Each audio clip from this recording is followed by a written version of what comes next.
Good afternoon, good morning, good time of day, as always.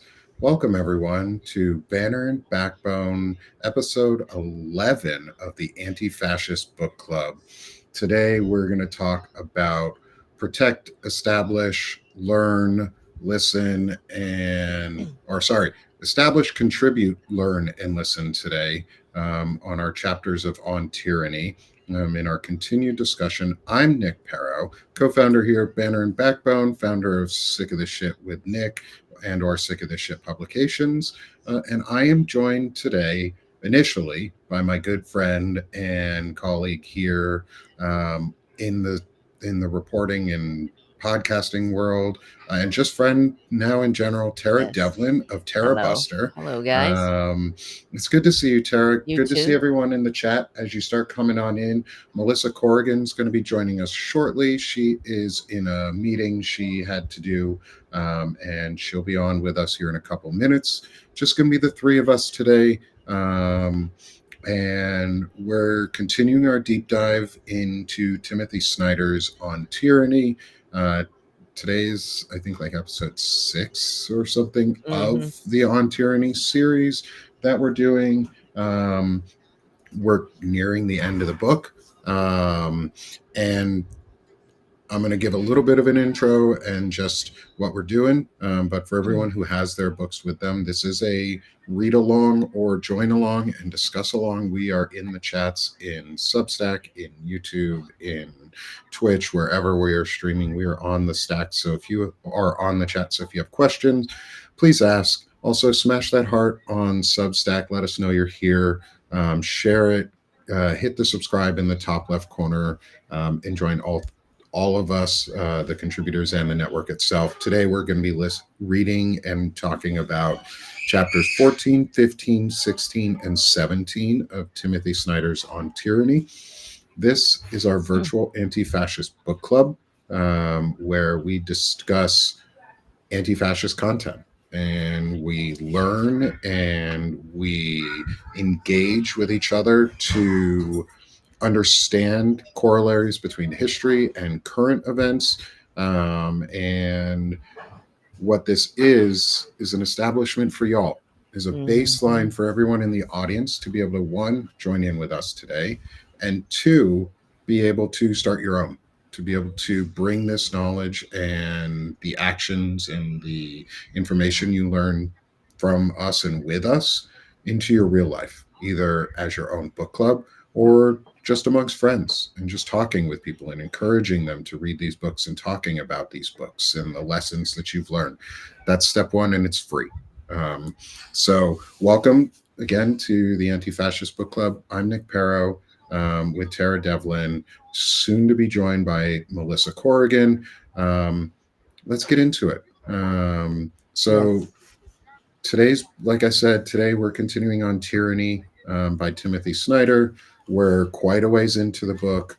And Tara and I were just right before the show talking about privacy. And ensuring, as people become, say, more public figures and they get their voices out there, and like myself, I'm newer to this space, is how do you maintain a private life? And how do you ensure that you don't get doxxed, that you don't get... Melissa Corrigan is joining us. Hello, Melissa. Hey, Melissa. Perfect timing. We are just getting started. It's good to see you, Melissa. Good to see you. Hi, Tara. Hey. My husband's from Long Island, and he walked by last week. He was off last Friday, and he walked by and heard your voice and was like, "Who are you talking to?" He said she sounds just like all my family up there. Oh, that's funny. Yeah. I don't think you're saying I have an accent, I guess. You do. You do. It's subtle.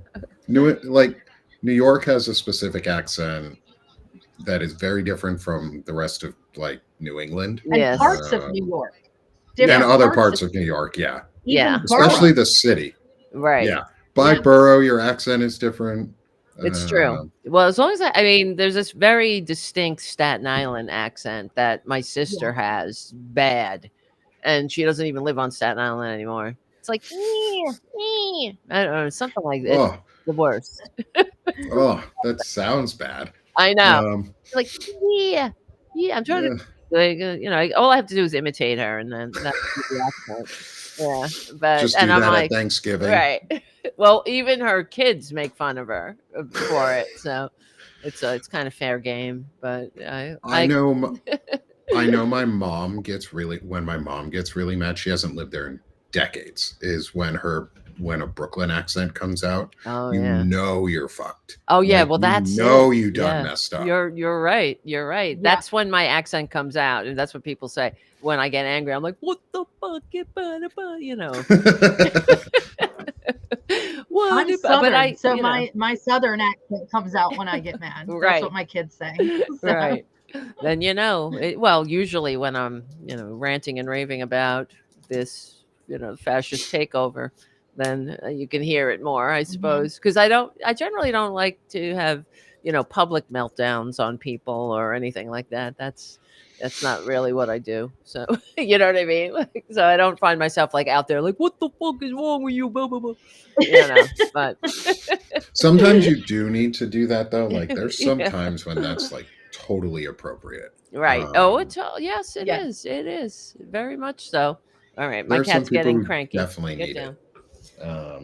Anyway, we're going. So right as you were joining, Melissa, we were getting ready to talk into our chapters today on tyranny, which are starting at 14, which is establish a private life. And one of the things we were talking, Tara and I were talking about before the show was doxing and how do you respond as a new public figure, and how do you maintain a private life? What is private and what is public? And I wanted to get y'all's thoughts on it, because we were talking about like Incogni right before the show, and this is free advertisement for them. Like, I'm not being paid by Incogni, but Incogni, if you want to pay me, I'll advertise for you on Banner and Backbone if you want to pay us for it, because I use the service. Like, one of the first things I was able to do with my Sick of This Shit publication was I bought an Incogni subscription for myself, so I could scrub the internet of a lot of my email addresses and things like that. What do you guys do, or what do you both do, and do you have any suggestions as people? Tara, because you said you've been doxxed. I have been doxxed. That's why I was mentioning to Nick before the show, I hope that you're taking precautions, and now Melissa too, you should, because we're the people that we're as far as I'm concerned, I don't hate right wingers. I want them to get help. I want them to get health care, live in a decent community with working class, upwardly mobile, economically vibrant jobs, things like that. I want them to have retirement security. But for whatever reason, that I guess is very triggering to them, and they're not out there making the world safe for democracy. They're drinking our tears, And I found that with doing my show, I started getting attacked by right wingers, which is par for the course. In fact, I consider it a compliment. If, as FDR said, "Judge me by my enemies." But if they're not, upset, I guess I'm not doing a good job. But then I don't know how I got doxxed. Somebody got that. Well, my phone number was all over the web, and it was like the horse was out of the barn. It was too late, and I ended up, I had to change my number and take other precautions. Now I use delete me. Now I'm not on the internet anymore, thankfully. I wish I had thought of that early, but I didn't even realize that my number and my address was everywhere. I mean, call me naive, but I didn't even think about it, because I'm out here. I'm sincerely trying to contribute to the conversation. I didn't think that would be something that people would, get so angry about. Like, go do your own damn show. You don't like what I'm saying? Do your own damn show, okay, leave me alone. But that's not what they do. And it was relentless and incessant, and it was just it just goes to show you how devious and disgusting and how much they have nothing to offer humanity. I mean, go fight for your values if that's what you think. Like, why are you trying to send Scientologists to my house? It's just validates the work, that I'm doing. It's irritating, yeah, but is that all that's all you got? You know what I mean? Like, I don't understand. I just don't get it. That just right. I mean, go do your own thing. If you believe in, the baboon, go defend Go him. talk about it. Yeah, Like, exactly. defend it publicly. Let us all know exactly who you are and what you feel about other people. Like, go for it, bros. Because then we're going to come back out and we're going to just respond. Yeah, it's not going to tell stop. you that you're wrong. We're not going to stop. Exactly. It's not. It's just going to be. It's going to encourage me to continue because clearly, this is needed. People are sick, but there are sick people on top of it, so you got to be very careful. But I think that on top of what it's not just being incognito. I think that what Timothy Snyder is talking about in this chapter is that establishing a private life means that you can still access independent opinions and build genuine relationships without fear. You know what I mean? Where you're without fear that you're going to be exposed. Or like exactly. I was rereading the chapter this morning, and it was specifically talking about Hillary Clinton's emails and the release of those emails, and how we all, and I say we all, the media at the time and young creators who were new to this, like Ukraine responded very differently when Russia attacked them in this similar way with information warfare. The US just was like, we don't care. Like, the US didn't respond at all and didn't put any pushback. That the problem wasn't so much that we wanted the information in the emails. The real problem was that private emails and private documents were stolen. And we were just like, oh, we just want the information out of them. We don't care about the privacy violation portion that preceded it. And the media didn't latch on to that part and didn't immediately shut it all down as this is obviously a violation of privacy. This is obviously an attack on a foreign entity. They could have done that and it would have been over. Yeah. But instead we got Trump on stage going, Russia, if you got the emails, send them out. This traitor, an absolute traitor. Yeah. Calling for an anti-democratic foreign dictator, America-hating foreign dictator to hack his political opponent's email. I mean, it's just so disgusting. I think that may have been one of the first overt acts of treason Yeah. that Donald Trump committed. Oh, it probably wasn't. I mean, it wasn't the first, but it was one of the first. The first we saw overt. Ones exactly. Where we actually have witnesses to. Yes. It. Like the thing with treason.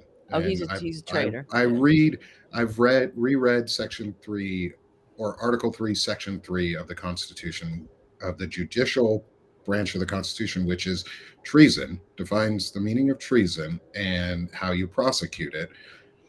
Is you have to have witnesses for most one of the ways to convict of treason is 2 witnesses to the crime must under oath say you committed treason. Right. Okay. Wow. Well, Donald Trump, we saw you on national TV commit treason. Like there's more than 2 witnesses. I think the media never jumped onto these targeted words. Like one of the chapters, the last chapter that we're going to talk about today is also like word usage and targeted word usage, such as hanging Democrats for seditious treason that Donald Trump has been using. Treason should have been used when he did it. That's right. We just never said it. And the media gave up and capitulated. And I think they did. Yep. That's part of the establishing private life portion of this chapter is the media never pushed back on that.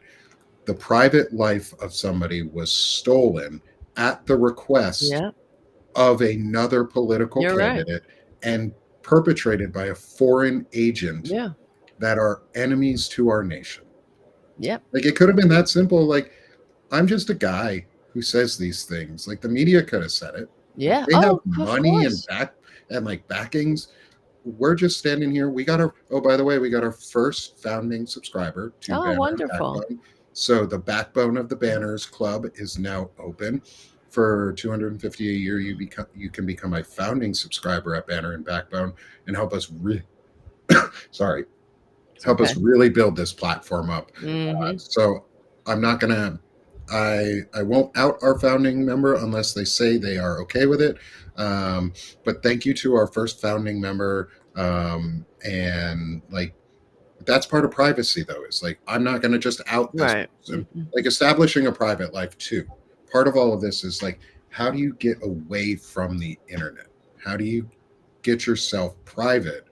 And Melissa, I'm going to pose this question to you because you live in a place where privacy is under assault right now, and you get to watch drones every so often fly up near your house. How do you see privacy as someone who is being both physically monitored at times without your knowing, because that's what is going on when these things happen? And how do you feel about that in terms of establishing a private life, and what are you doing to ensure that you maintain one? Yeah, I think the expectation, especially when I moved from Medium to Substack and realize sort of the potential of the audience of Substack, that this is there's not much I can do in terms of myself. So my focus has been a lot more on keeping my family private and keeping my kids out of any kind of public eye. I used to, years ago, I used to be a lot more kind of careless with sharing pictures of my kids on the internet and stuff. Just, I think as we all did, the school pictures and all that. And over the years, I just started taking them down and, protecting their identity, because I'm choosing to come out here and put my legal name. I thought it was interesting how some super brave, bold journalist on January 20th, like all of a sudden went by a pseudonym. It was like that. Their entire branding changed. They took their actual name like totally off of all of their platforms, and they started going by a pseudonym, which is their way of protecting, their identity. And I know in the case of a couple of them, it's because they have immigrant family members or other family members that would be targeted by this regime, who are being targeted by this regime. So I think it's interesting to see how creators and writers all across the board take different kind of steps in that way to protect themselves. With me, I kind of felt like I've already been writing under my government name for so long that it's just kind of so I did move. Like, I just got a brick and mortar office that I am in the process of moving into full time. So that's sort of a nice feeling since I've been working from home. So it's sort of nice. Number one, it's not in Norfolk, so there's not a fucking flock camera outside my office. So that's nice. So, that's but good. I have so that gives me a different mailing address, a different physical address. Right. So I like there you go. that from my family life so much. The Ring camera thing really bothers me, because our neighbor across the street has a Ring camera, and I've tried talking to him nicely and saying, could you maybe just, if you want to still use it, knowing what it does, could you maybe turn it so it just points at your door? And he wasn't interested in doing that. So that's frustrating for me more, because again, that's monitoring my kids come and going. And if you want to monitor me, whatever, but come on. Yeah. I think one of the important things you pointed out in there too was the separation in your business from your personal. And like, that's one of the reasons why when I was able to, I established business licenses and LLCs for both my publications, because it adds a layer of separation, especially on a mailing address, and using registered agents so that you don't have to have a physical mailing address that is your home and that can never be on public record. Like, if you have a small business and you're able to do something like that for a virtual business, absolutely you should. Yes, it's a little expensive to have to pay for a registered agent, but in some professions, it's really worth it. Like, I'd much rather have a registered agent's address in the public sphere that is not tied to my personal address. Like it's a billing address, it's a mailing address. And I doesn't don't think a lot of people think about when you're an independent journalist, when you write for a major paper, you have their protections built in. You have legal protections, you have the ability to protect your sources in a really much robust way. So, you know, when I'm out here doing stories and I have a source, and you know, I'm protecting that source, and it's literally just me. I don't have an attorney on retainer, you know, if I already pressed on it. So this is another reason why it's important to, I think the next chapter goes into contributing to good causes. And I, you know, luckily I don't see people talking negatively about independent journalists, at least here on Substack, asking for paid subscription, because part of that is building in protection. So if I need to break a story and I have a source I need to protect and I need to have some money in a retainer just in case, that's where all that when you pay a subscription to a regular newspaper, that's going towards that, you know, infrastructure, and we're having to do that for ourselves. Yeah, we are in the process of building that infrastructure. And I think this was a really great segue into the next chapter, into chapter 15 of Contribute to Good Causes. I think when we think about contributing to good causes, we tend to only think about contributing to charity and like nonprofit organizations.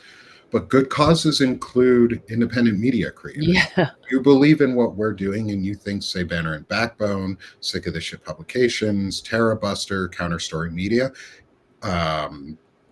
friggin' the Firebrand Report on Offense with Chris Goldsmith, Freedom Over Fascism with Stephanie Wilson, I think I said Firebrand Report with Shane Urich, I'd rather be writing with Walter Ryan, Lawrence Winterman and Dana Dubois, Gen Xy. Like, you all should be, you should be contributing to that. And what I'm going to do right now, actually, because that's part of contributing to a good cause, and Lawrence put something out this morning on a show that I want to be a part of, which is Banner and Backbone is going. We don't normally do a lot of sales on Banner and Backbone right now because we're still building up. However, one of the things we're going to do right now is we're going to participate in contributing to good causes, which is Blue Friday. So a new thing that they're doing, it's that Lawrence helped start with Blue Amp Media, is they're doing every Friday something called Blue Friday. They want other contributors and creators to do the same and encourage them to do the same, which is make a single day sale event for your subscription where everybody encourages folks to become subscribers and contribute to the good causes that they want to and care about, such as Banner and Backbone, Sick of the Shit, Terrabuster, Counterstory Media, all of the groups that we just listed off. Yeah, it's self-serving because I need money. Centered America, those guys are a great cause to contribute to because they are also using that money and then giving it back to the community. Like, I want to use the contributions and the subscriptions y'all provide us so that I can provide protections and privacy for contributors like Banner and Backbone. One of the things and I'm telling you all of this publicly because transparency is huge, and fascists live in darkness, and community thrives with transparency and ease of communication. Banner and Backbone wants to be able to offer things like a Restream account for contributors to be able to all use, like Melissa and Shane do for the Rant Act that we have on Thursday evenings. But I also want to be able to have things like an Incogni subscription for all of our contributors. Even if we're not paying somebody directly, giving somebody protection is a means of support right now. Like, we can be the contributing factor to give Melissa legal cover, or a Proton email and calendar that scrapes off all of the tracing data from your account so that you're not being traced on the internet through everything, plus an Incogni account and things like that. Those are what subscriptions do for us. That's what it allows us to do. It's more than just buying podcasting equipment and feeding our families. it's also building the community and the structure that we can have privacy and giving back to things like Feeding America. Like that's why we have I have the QR code always up right now on all of our screens. It's because Feeding America is something that we are a big part of contributing back to right now. We have raised over $10,000 as the Substack Scribes team that Melissa Corrigan organized. We're over halfway to our $20,000 goal. That's over 100,000 meals generated by us in this community. That is what your subscriptions are going to. That's giving back. That's us paying it forward, because that's what you guys want to do. That's what you're asking. How can we help? How can we support? Well, contribute to good causes such as us, and we push that money forward. We use it to give our contributors security and privacy, and then we use what's remaining to hopefully feed ourselves and other families and give back to the community. So I think like contributing to good causes, I know that was a bit of a monologue for me, but contributing to good causes is more than just charity. It's supporting organizations and people that you value and you want to hear and see more of. Well, this is, I mean, you know how I feel about this, that the problem in the country, the reason we're in this fascist, challenge is because of the media. It is because people have been bamboozled and misled. I mean, it's money and politics, and it is the problem we have with propaganda in this country. And it goes back a long time, but it starts with the Telecommunications Act, consolidating media. And we literally have, the Fox News victims / viewers who are consuming a media that makes them less informed than people who watch no news at all. And there's studies that show this. So that's alarming. And into that, stupidity, we can have a fascist takeover. As the American people slip lower and lower on the ladder. It's just like what FDR said. It's the stuff of dictatorship. This is the stuff. People who are hungry, people who are out of a job. That is the stuff of dictatorship. That's how dictators are made. And this is what we're fighting for. So I think what just happened with Trump, they just released some order saying that gay flags in the military are you could be removed, right? They could discharge you for having a gay flag, but other symbols of hate are no longer symbols of hate, like the swastika, like you can display a swastika. And yeah, let's talk about that. I know you got Did you see the FBI? Did you see the FBI agent that was fired for having a pride desk on his flag, and he got the pride desk or the pride flag from the FBI supervisor as a gift? That's right. This is fucking nuts. Yeah, so they go back in time, but it's not even the fact that I mean, it's a First Amendment issue, and so is everything that they're trying to destroy. And I know we all of us in this chat, I mean, in our net right now on the show, we all served in the military, so we know going to MEPS, going through that process, they look over you, your body, and if you have tattoos, you have to explain them. If they're not readily identifiable, you can't have. I mean, at least when I went in, you weren't. That was a bar to entry. If you had any kind of racist tattoo or symbol, and if you had a racist or if you were involved in white supremacist groups, you weren't allowed to join. That was a bar to being, to entry. And now the Republicans are saying things like, well, that's just what you say they're racist, but I say they're fellow Americans. And there has to be. Where are the standards? We fought fascism. Yeah, go ahead. Sorry. When I was in the Navy, this very young deck seaman went home for Thanksgiving or some holiday or something, and she came back with a Confederate flag tattoo right here. Oh no. What an So asshole. she was sat down and explained, like, hey, I don't know what you were thinking, but you're going to need to get that removed. Or at the time, they were like, you can get it removed. You can wear a long sleeve shirt every day, no matter the weather. You'll have to wear a long sleeve uniform. Or, you're going to have to get kicked out. Yeah. And she pretended not to understand, like, over and over, like, but this is my family's heritage. You don't understand. Oh, there you go. And like they were like that was it, that's an enemy flag. You understand? And so finally wow. This woman walks, like, got eye level with her and was like, honey, you're in the Union Navy now.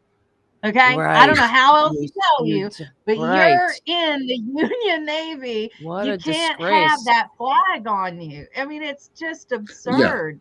So, it's like the Graham Plattner issue too. And he had a Totenkopf tattoo on his body for like 18 years. To answer the question in the chat, why just the Coast Guard, is because the Coast Guard falls under DHS and not DOD. Yes. So they have different regulations, they have different policy approvals, and they don't really follow laws in a lot of ways. They like to just break them and be racist. Well, they apparently reversed the order. I was just looking it up. Oh, did they?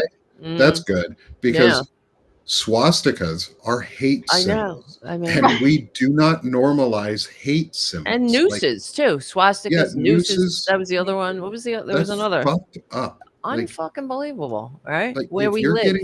If you're getting a swastika tattoo or a noose tattoo, you should never, ever be allowed in service. Of course not. You are anti-democratic by nature. You're an enemy. The republic. We don't train our enemies to destroy us. That's the whole rationale behind it. It's like what we should have done after the Civil War was what Germany did after the Nazis was we should have burned every single Confederate flag.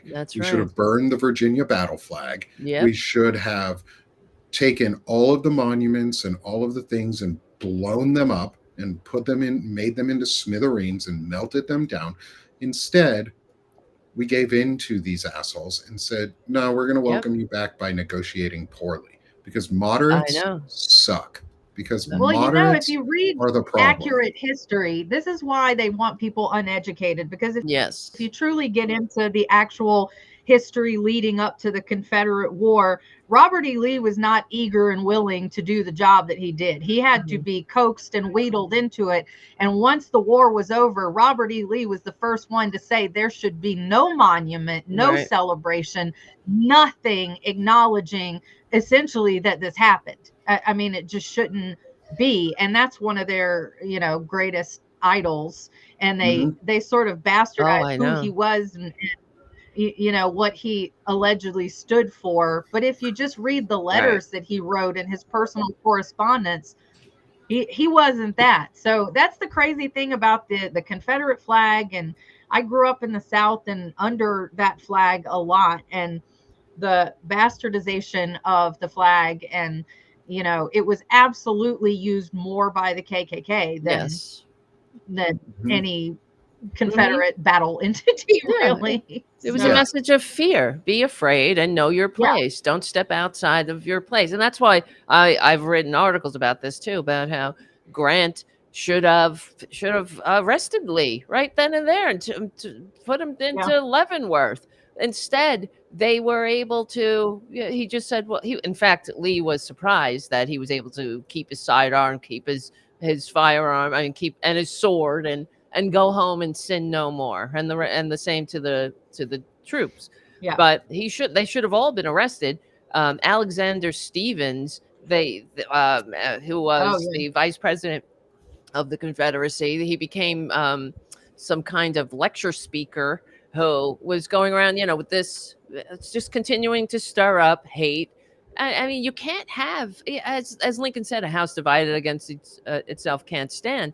And that's why we should have been unapologetically harsh to these traitors. Look at what Germany did. Yeah. Learn lessons from other countries. Mm-hmm. Yeah. Like chapter Right. 16, the next chapter that we're going into is learn from peers in other countries. Right. Germany banned Nazism. Yes. That was like their first thing that they did after Yep. all of this was That's they it. banned Nazism. They burned the flags. They tore down all this shit. They stopped burning books. They got rid of the symbology. We need, like, this time around, as one of our good community members in the chat, Lefty, says the difference this time is that Reconstruction needs to be That's right. Reformation instead. It needs to Yep. be accountability instead. It cannot be apology. It cannot be apologism for white supremacy and Nazism. It has Right. to be the end of it. Like, we That's actually right. have to solve the problem. That's We can't absolutely. keep kicking the can down the road and and pretending that there's no root cause that we don't know of. We know the root cause. Yeah.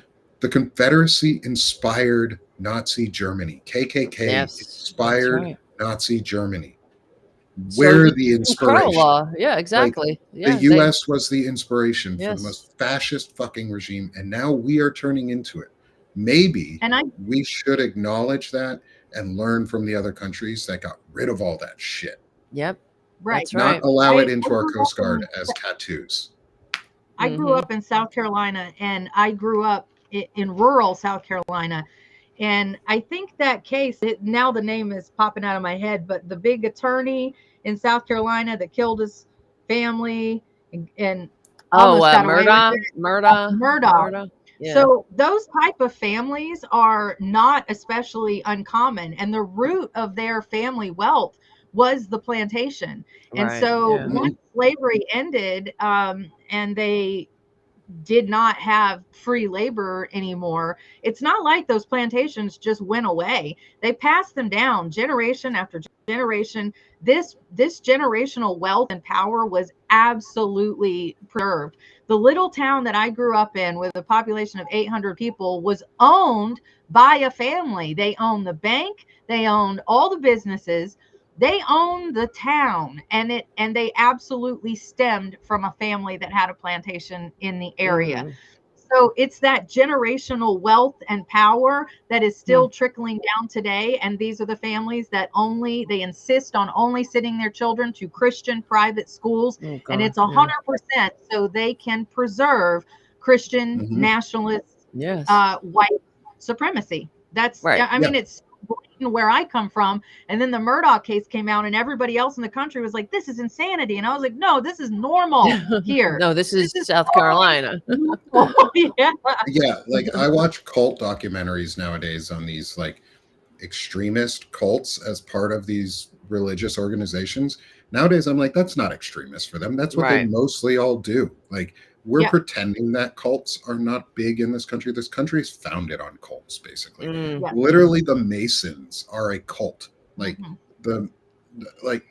Freemasons are a cult. Fraternities are cults. Like, that's all they. We just call them by different names. So we're built on these ideas of cult. But the thing is, like, Trump, we need the cult of Trump is a cult. There is no doubt. I mean, and now that these pedos, that's the bottom, I suppose. He said he could kill somebody on Fifth Avenue and he wouldn't lose a supporter. Well, I guess he can also rape children, and I mean, the bottom just keeps getting lower for these people. And call for sitting Democratic lawmakers to be hung for seditious treason. And this goes into our final chapter of today, which is listen for dangerous words. And it opens with, be alert to the use of the words extremism and terrorism. Be alive to the fatal notions of emergency and exception. Be angry about the treacherous use of political vocabulary. Let's talk about some treacherous fucking use of political vocabulary as a treasonous president goes around and says that Democratic lawmakers are promoting seditious treason for reminding service members to uphold their oath. Right. That was it. That they don't. Democratic lawmakers said was, do not disobey, or was, you have the legal duty and obligation to disobey an illegal order. That's right. It is not, you can disobey an illegal order. The phrasing, especially on the enlisted side, is it is your duty to disobey an illegal order, and you are held responsible if you That's don't. right. Not the other way around. You don't get punished in the long run. Like, you might get immediately punished, but in the long run, you're not going to. Right. Because it is your constitutional duty and obligation to support and defend the Constitution from enemies, foreign and domestic, and it literally ends with disobey illegal orders. It is your duty to do this, and if you don't, you get punished under UCMJ. There'll be consequences. They tell you get punished if you do illegal orders. So, service members, and as someone who doesn't have the same protections as congressional members, I urge service members to remind themselves and live their oaths that you do not need to follow the orders of a pedophile traitor. It is a Putin puppet. It is your obligation to disobey illegal orders. It is your obligation and your oath to not start a war in Venezuela to appease to kill civilians for on no I mean, we have due process in this country, so just we're like up to murder almost people. 100 murdered individuals just in the ocean at this point, like 20 boats plus nearing 100 people that the U.S. has just extrajudicially and there's no proof murdered. There's no proof that they're doing anything but commuting. But the thing that's so devious, there's also been no approval by Congress and congressional mention, because even during, like, if they start an armed conflict, there's still a reporting process that they have to go to and go through in Congress to get approved to continue using those funds. So Democratic lawmakers, if you're sitting on those fucking committees, the Armed Services Committee and the Oversight Committees and the Congressional Budget Committees, you better start fucking saying no too. Like, don't appropriate funds for this. That's your job. Well, they should not appropriate the funds to start a war for a traitor. And they should. That's what two of the men that survived one of these attacks were released without any questions, or if these are drug dealers, let's see the proof. But obviously they don't have proof, and they just release these people home, probably with strict with the fear of their own lives yet again, say anything, and because we haven't heard from these people.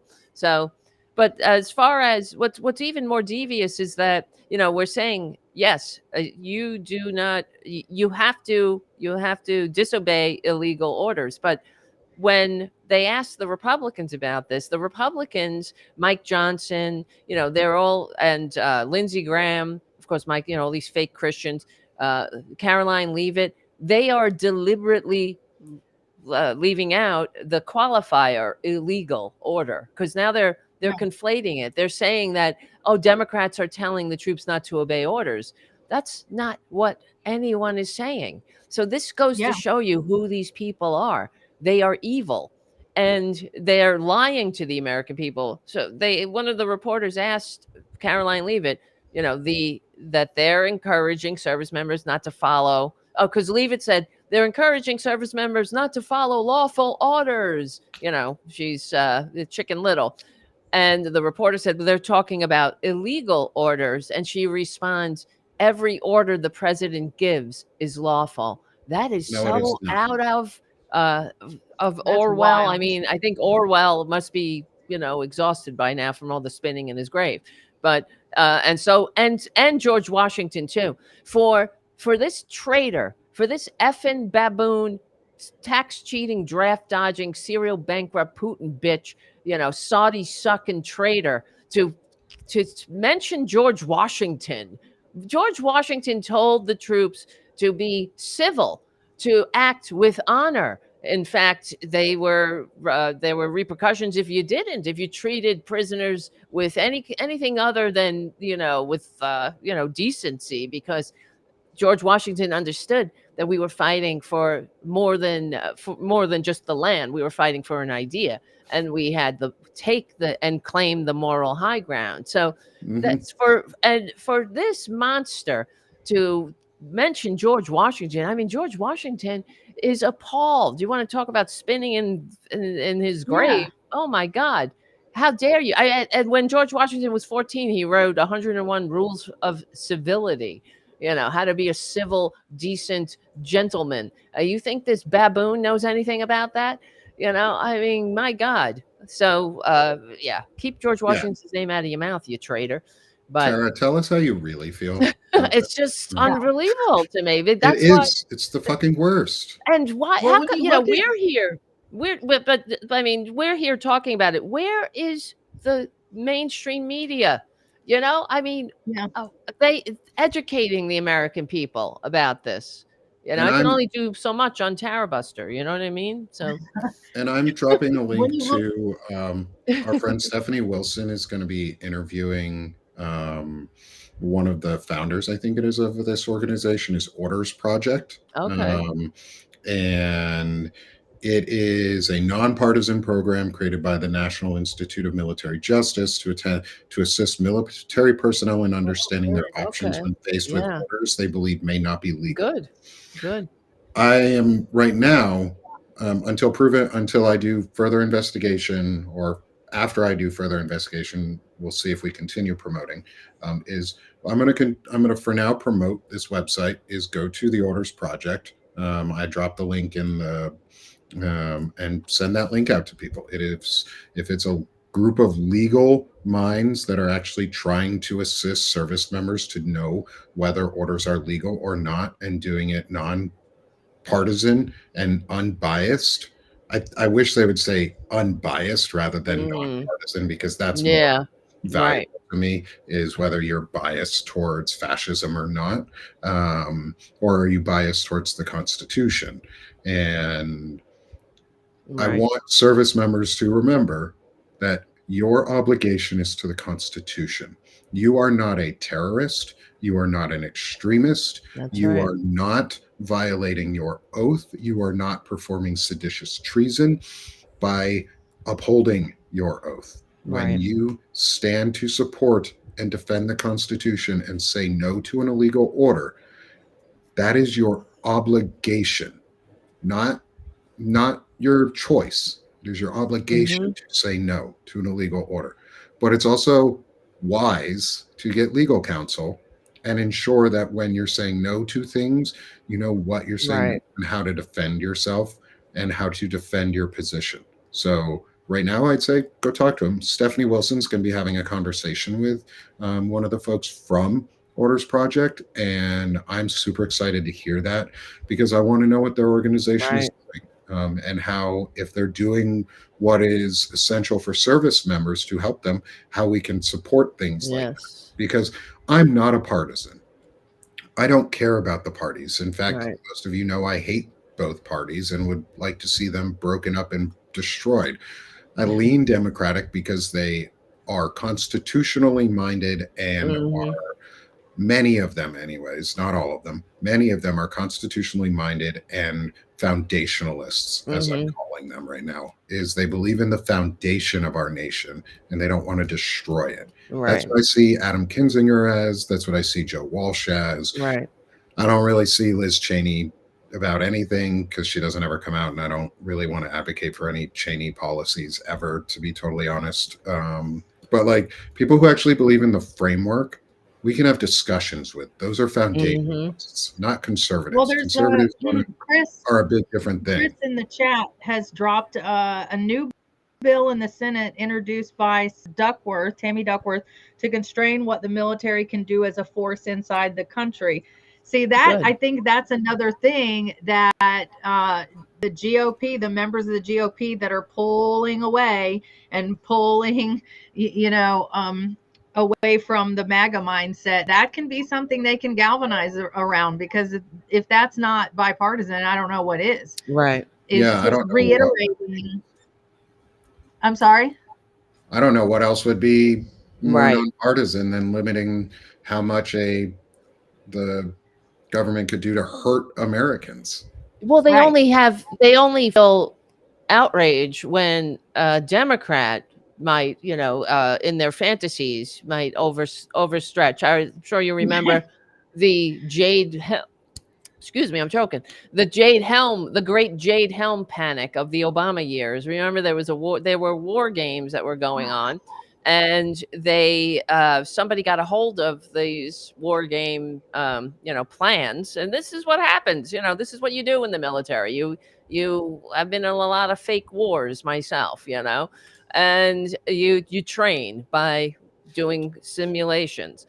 And in the Jade Helm, the great Jade Helm panic, they considered Texas, like some part of Texas was like the enemy territory. So they went nuts. And of course it was Greg Abbott. They were like, oh, they activated the National Guard to protect. I mean, it was all a fantasy. Like they knew the thing was happening too. Yeah, it was just bullshit. It was anything to get their dumbasses upset about, Obama, he wants to be a king. Now he's going to invade Texas. I mean, it was just complete bullshit and panic about nothing, about absolutely nothing. And the military released press releases and all that saying, hey, calm down, assholes. This is, all in your friggin' head. But Ted Cruz, I mean, you just Google Jade Helm. It was a whole thing. And that's why,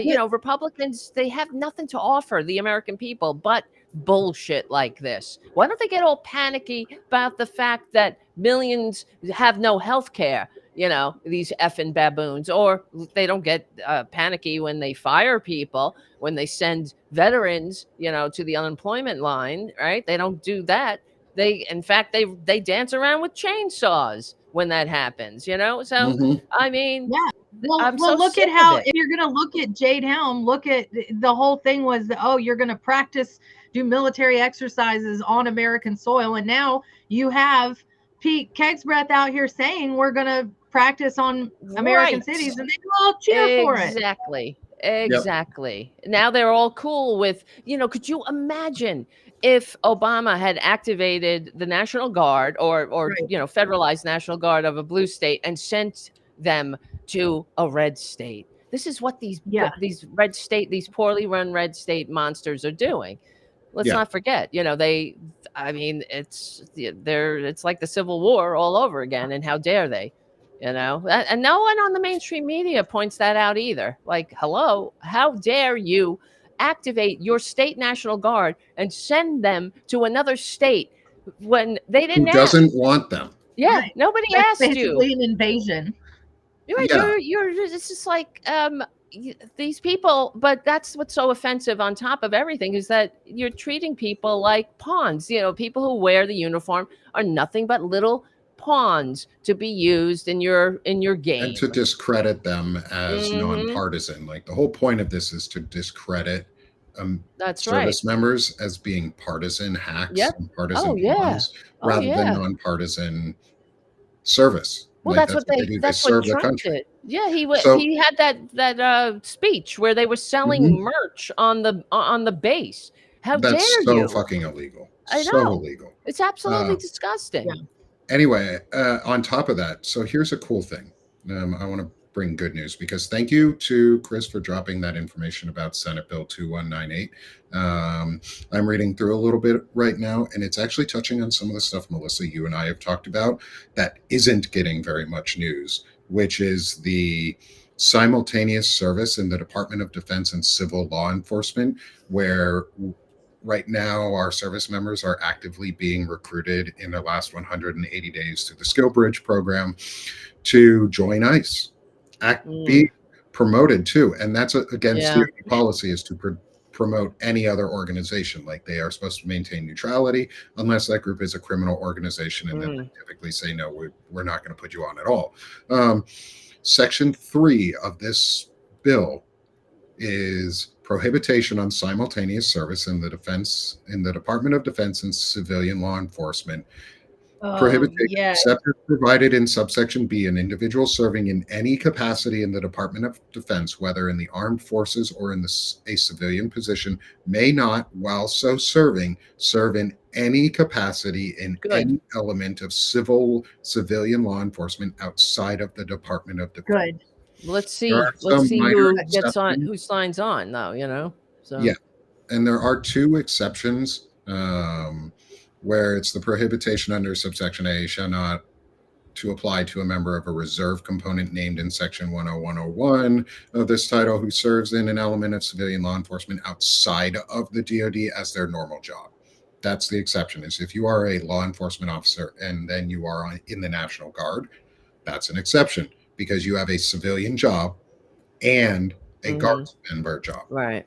The other one is Section 2, active duty. A member described in paragraph 1 who is called or ordered to active duty shall formally and officially recuse himself or herself from civilian law enforcement duties.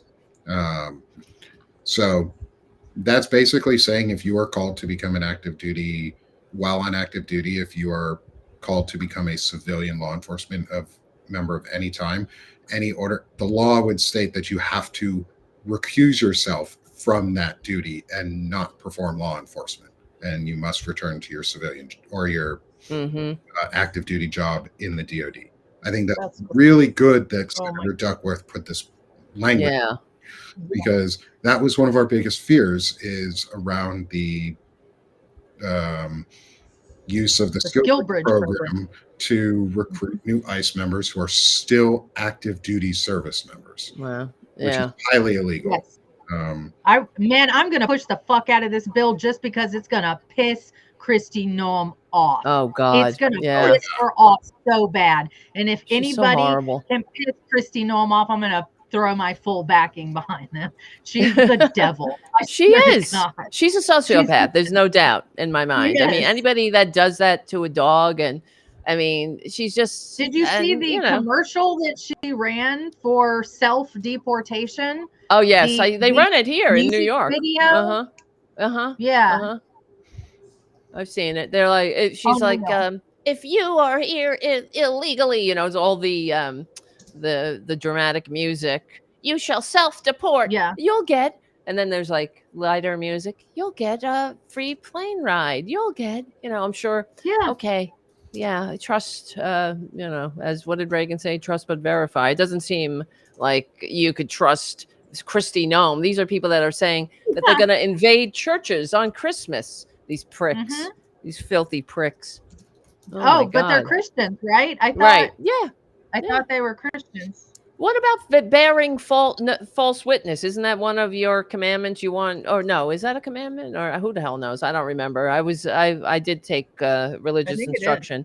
My mother was a nun, so I should know these things.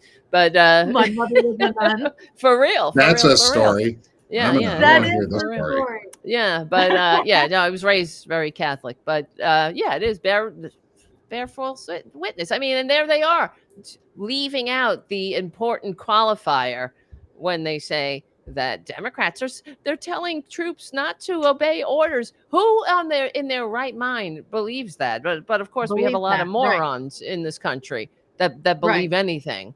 And we have when she dealt with the quiet piggy, did you hear when she told the press pool that you should be grateful that he's honest with you? Would any other president be so frank and honest? So frank, really, to call you a piggy, right? You should be grateful. What a piece that of he's shit. So frank and honest.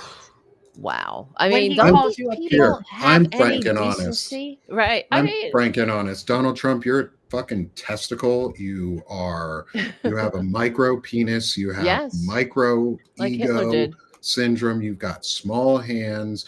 Nobody likes you. You're just a weak suck piece at of business. Shit. You're like the smegma of human beings. He is. You're almost as bad as Stephen Miller. You're the smegma of human beings, which is the yeasty substance you find on the inside of the tip of a penis that is not circumcised. No. It's gross. Wow. And I'm going to make sure everybody knows that word because he's disgusting. Yeah. We need to, it's okay to tear these people down. They must be. They have to be. They have to be. They're disgusting to who, they are smegma. Yeah. They are the worst of the worst. They really scum under your toenails or between your toes that everybody tells you is athlete's foot. That's right. They're the grossest human beings in the world. Right. They are the terrorists. They are the traitors. They are the extremists. We have to remind people of that by using the same language and flooding the zone with it. Like the thing is, they flood the zone with this language, and That's they're it. flood the zone saying that Democrats are traitors, and it's going to become common like vernacular. Instead, we need to fill that void, and this is the problem with the Democrats: is they do not pay us to fill that void. They don't support independent and small media groups to do that. They don't. We all need to be out here discussing the fact that these people are traitors. The Republicans are traitors. Marjorie Taylor Greene, I may acknowledge that you are supporting us in the release of the Epstein files and getting accountability, but you supported an insurrection and caused an insurrection. And she still does. Too. They still do. You don't get to live in the House or the Senate ever again. Right. Once this is all done, the good you have now done does not outweigh the fact that you actively spent the last 10 years destroying the country and inciting insurrection and treason. Like, no. Well, she still hasn't broken from him 100%. She's like, I believe in his policies. Like, what policies? What policies, bitch? A fucking traitor who kisses a goddamn Saudi blood-soaked bitch's fucking hand in the White House like a goddamn disgrace. Dude, I mean, think about that. I mean, I can't. I mean, I'm like, I couldn't believe what I was watching when he was doing that. Yeah. You know, to this Saudi prick. Yeah. Oh, he's great on humanitarian. He's a great this. He's going to give us $1 trillion. I mean, how stupid do you think we are? $1 trillion. I mean, that's all. Why don't you say a zillion? Go fucking 10,000 gajillion. Just make up a fucking number, because that's all you're doing, you know? And and the fact that the Republican Party, you know, think about what they're doing with even with this illegal order thing. The fact that they're taking out the illegal qualifier and spreading the lie that Donald Trump, oh, this is sedition, that he has any merit at all. Where is the don't you have any decency moment from these monsters? Because none of them have decency. You know, they are a lost cause, all of them. From perjury traitor Green to Mike Johnson and that Caroline Leavitt with that friggin' cross on her neck. Get that cross off your neck. Burn her. Like, exactly. You know she's lying too. She when lies the cross and is lies bigger. and lies. The bigger her cross, the more she's lying. It just gets bigger and bigger. For smegma. Oh, okay. It is the yeasty-like substance. Oh no, here we go again. Under the hood of the tip of a penis. I gotta eat lunch that soon, is you know. Uncircumcised. That is what Donald Trump is. That is what Stephen Miller is. That's what JD Vance. Well, you know, I might have to Thiel disagree a little bit, because you know, does smegma have a purpose? You know, I mean, there must be some purpose to it. Oh, okay, because maybe hurting you. It's a cleanliness thing. Is people who get that sort of thing don't clean themselves. Oh, okay. So maybe it's like an alert system to say, like, you got to clean yourself better. Yeah. So, you know, it's like the right-wing men who think that wiping their own butthole makes them gay because they might actually accidentally touch their own butthole and then they're going to be gay. They're gay. You're probably already gay. Just admit they're it. gay. Like, just it's not the butt wiping that made you gay. It's you were born gay. Just be gay. Oh, yeah. I wouldn't be surprised if Pete Hegseth is gay, because he's such a he's so misogynist. Oh, exactly. Exactly. And he's so vehemently anti-gay. Like, who gives a shit unless you're, you know, and totally. It's like that guy. Who was that? There was a kid that used to go around. Oh, he was like one of these right-wing influencers, and he would go into Target and videotape himself destroying pride displays. I can't remember his name. And he got outed.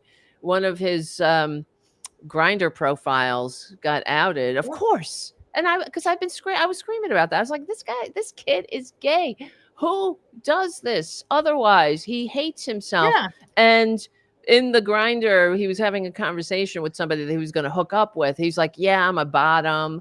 Not that there's anything wrong with that, but it's just typical. Because he's like, guys tell me I feel. Yeah, it's the hypocrisy. He's like, guys tell me I feel like they're girlfriends. I mean, and then he sent a picture of himself without his head, of course, Oh, they he's a cropped, soft boy. and he's like, and the guy's like, hey, can I see your face? And he's like, oh, I'm kind of a public person. It was him though. It was definitely him. And then he sent his full face and everything, so it was confirmed. But I haven't seen him since. Wow. I think he probably went underground, but he's not destroying pride displays any further. It's like, but do you see how disgusting and tragic that is? And Just get this help. is part of that extremism and Right, use of exactly. words, like, too. They're trying to, the thing that we are not tying together, because it's not the cause. The cause is they hate themselves, and they've been repressed They hate into themselves. hating themselves, because the destructive Christian nationalist thought process is you cannot be gay. The gayness isn't the problem. It's the hatred that they're being taught to hate themselves and loathe everybody around them. Right. And so it's okay.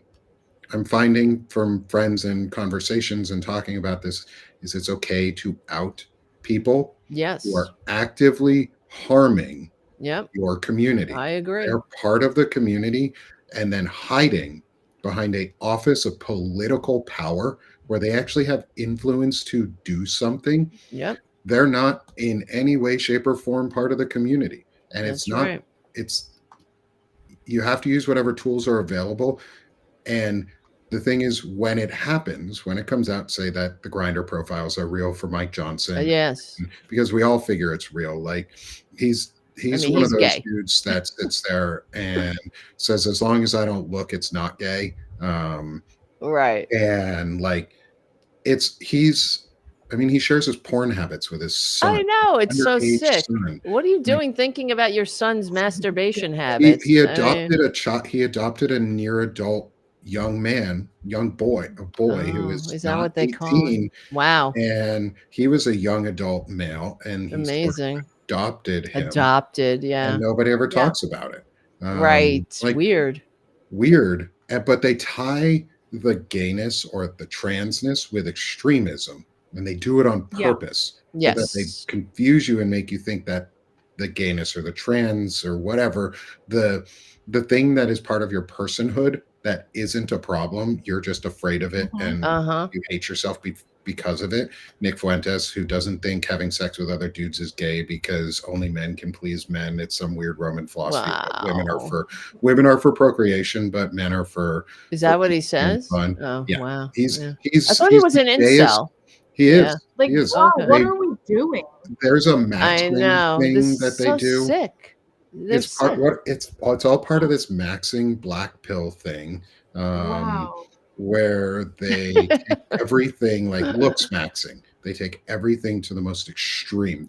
I had a discussion with some young kids who are young. I think they were 16, 17-year-olds. We had a discussion here on Banner and Backbone with about this pipeline, and there's some terminology in there, and it's all about like the Chad, and it's the rating systems and how they rate themselves physically. They mutilate themselves. Black pillars and red pillars. This is what they do. If you go to looks maxing, like Google looks maxing. This is a right wing thing, or am I? It's part of the nihilist movement. Oh, okay. But it's spawned from this right wing neo-fascist Nick Fuentes thing. Jesus it's all Christ. based This is on where Nick the Fuentes. young men on the right are going off the rails over here. Wow. Yeah. What is so sad. And so this is where they talk about themselves as like the peak is an atom.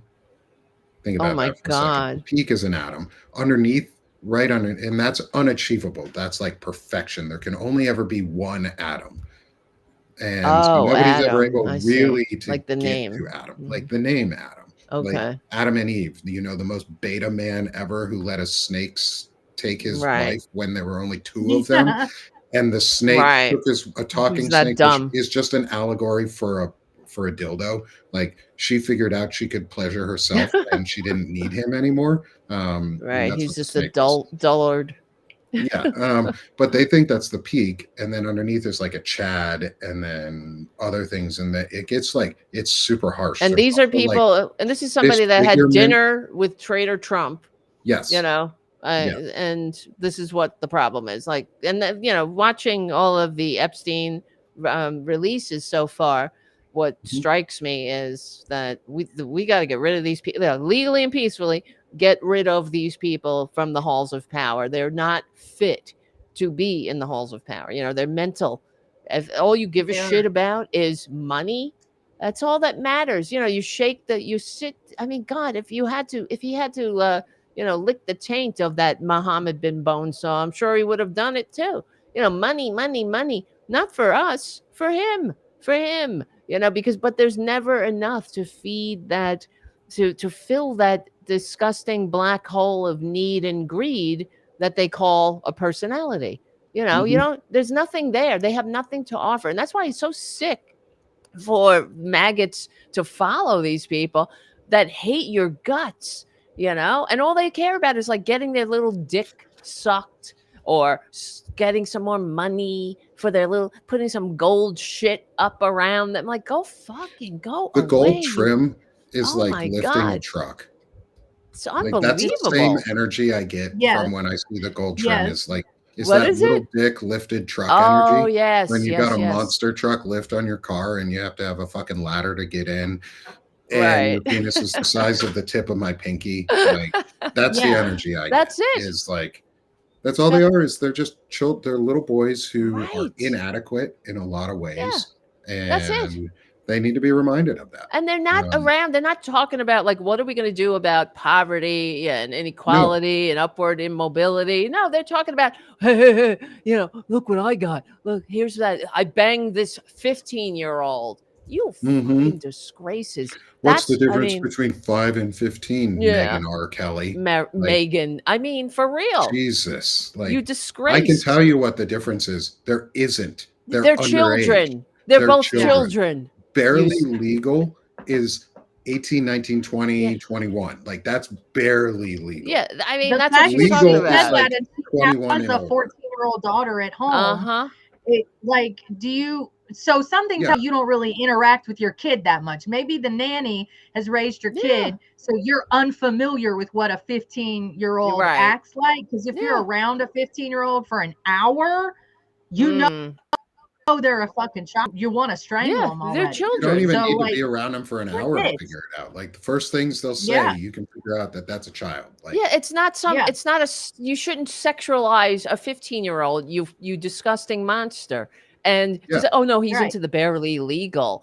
Like, how dare you? Barely legal means they're actually legal first. Yeah, you got to be legal to be barely legal. Under the age of legality.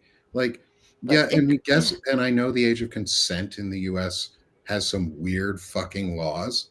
We need to fix those. Like, it's disgusting that we are regressing in our laws. Oh, in the red states, in mostly red states on consent and child marriages.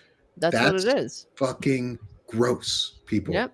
If you're an adult male and you need to marry a child, you're a fucking pedophile. One. Two, exactly. You're just a waste. Like, dude. Well, they make excuses. That's like, what's up to become a man and actually learn how to be a man. Right. Learn how to then respect people, and maybe a woman your age who's actually an adult, who isn't a child that you are raping and abusing. Right. Maybe you could actually have a happy life. Yeah, but being a fucking monster. Nick, you said something about respect, respect people. This is the problem. It's really about us as a society. How much do we have to hate ourselves as a society to allow that to continue? And this has been going on for years. Right. To allow ourselves and this is why they divide us. And it's the problem. They keep people divided. If you're focused on an immigrant, an illegal, somebody lower on the ladder, dangerous words. Exactly. Illegal immigrant. So you're illegal. It's not illegals, I mean, who are taking your upward mobility and economic prosperity. In fact, I've been arguing for years that maggots, whatever. Sometimes I feel bad calling them maggots, but it is what it is, because they're annoying. They're annoying. So whatever.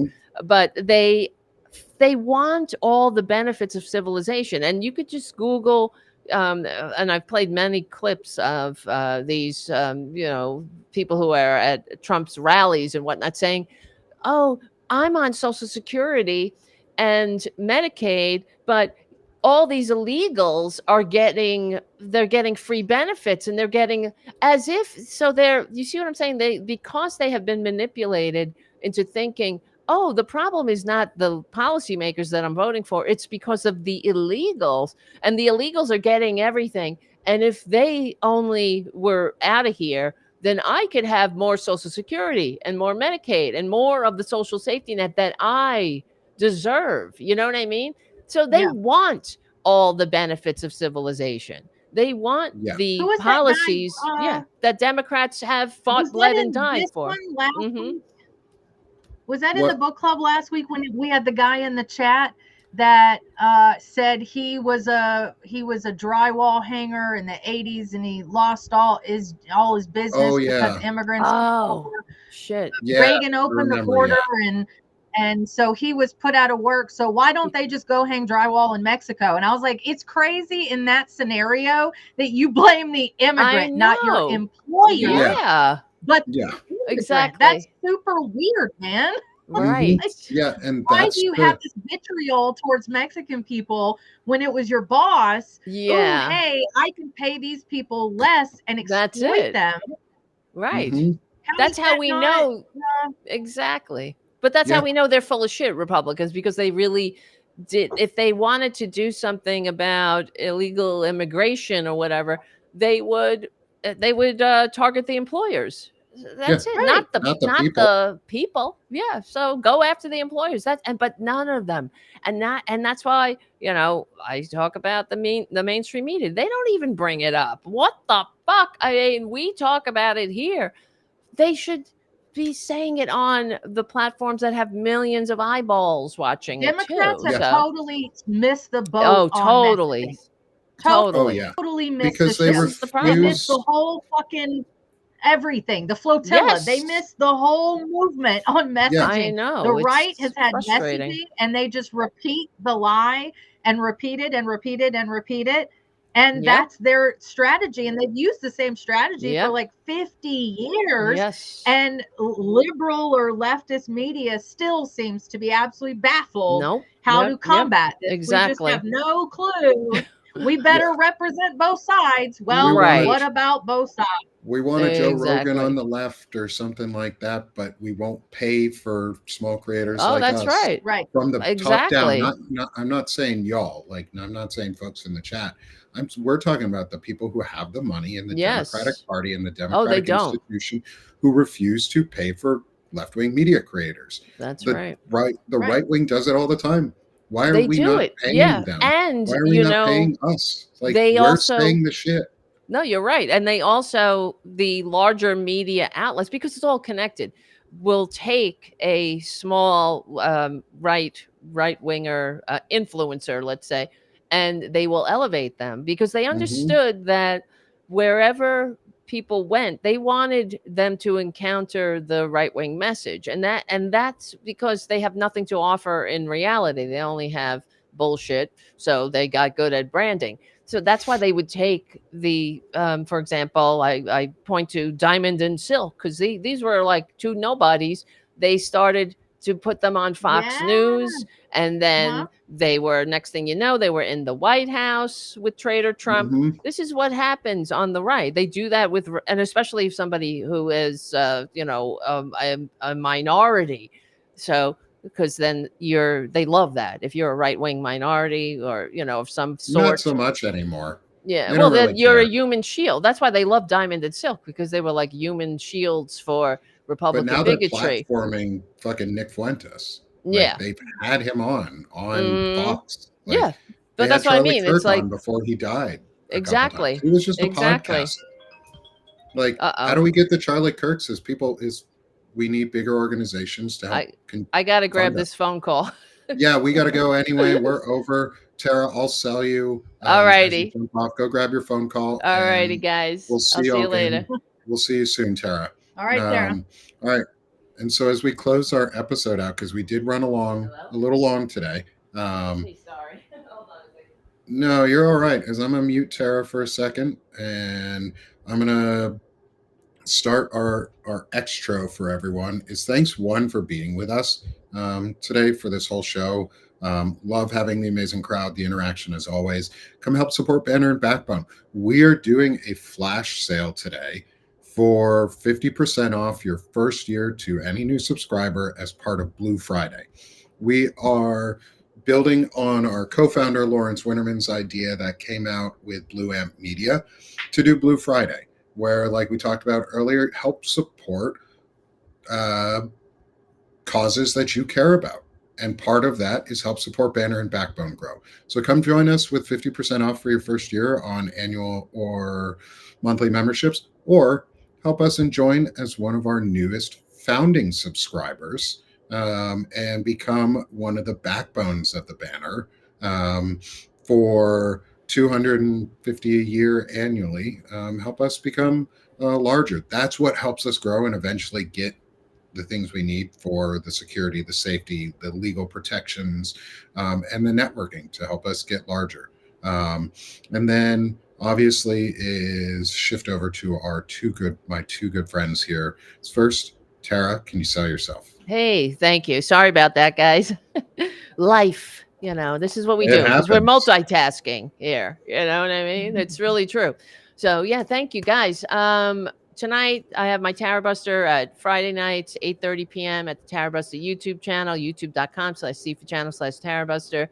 Ellie Leonard's going to be the guest tonight, and I got to get I had Nick on, and we got to get the whole anti-fascist book club, Stephanie, and everyone. I hope. Wait, hold on a second. I'm losing. I thought. Go ahead. Something's happened. Something's happened. Oh, I'm getting a beach ball. I guess I'm not frozen. You're not frozen. You're looking fine on this side. Oh, okay. Yeah. All right. Anyway, come and join us. Please, just subscribe to my Substack. That's all. Thank you. Thank you. Sorry, I'm. No, you're great. I'm having Tara, some technical difficulties here. No, you're all right. I get that. And next, Melissa, my good friend. Yes. I think you're definitely going to want to subscribe because I'm going to be in DC live again tomorrow. So driving up super early in the morning, there's a sustained resistance movement going on. And tomorrow, once I got a text message that Dropkick Murphys is going to be playing on the National Mall, I was like, well, I guess if I have to, I'll go ahead and go. Yes. So I'm probably going to be going live around 2. It'll be fun because one of my sons is coming with me. He's 17, a really good photographer. So he's going to be taking his own set of pictures and footage, and he'll probably be helping me with my live. I went by myself last time, so I couldn't watch the chat and all that. So I'll have a little bit more assistance to be interactive. But they are having a march, and I'll bring you directly into the heart of the march, just like I did last time. So make sure you are subscribed. Love it. Love it. That's awesome. I'm sorry, I just got side-railed because I saw a comment on one of my notes. Oh. Somebody asking me to take a look at the Communist Party. Oh wow! What do you mean? Becoming a member?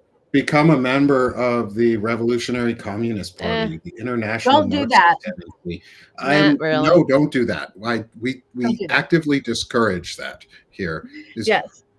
Come join Sick of This Shit Publications. We are not members of the Revolutionary Communist Party. We are members of America. I'm a guy. I want people to have freedoms and dignity. I also like writing poetry. I like talking about chronic illness, and I like building community. And so come join me at Sick of This Shit Publications.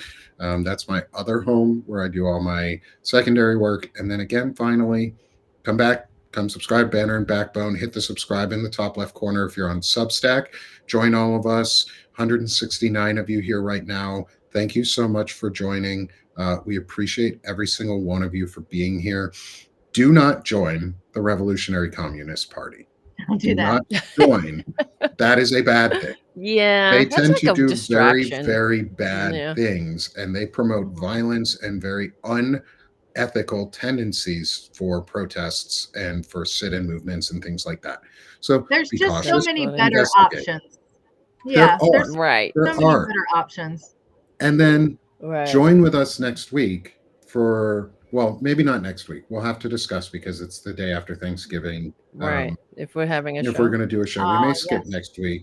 But join us for our next episode in 2 weeks when we come Well, you back. never know. I mean, usually the day after Thanksgiving, there's a lot of people around. Yeah, so. who knows? I'm just saying. We may come on just for the hell of it and just do it. Yeah. And that will be the closing out of Timothy Snyder's On Tyranny, where we go into be calm when the unthinkable arrives, be a patriot, and be as courageous as you can. Oh, you know what? We may want to do that next week because I have ice coming to my town. Oh, wow. So no. Really? I may need a lesson on being calm.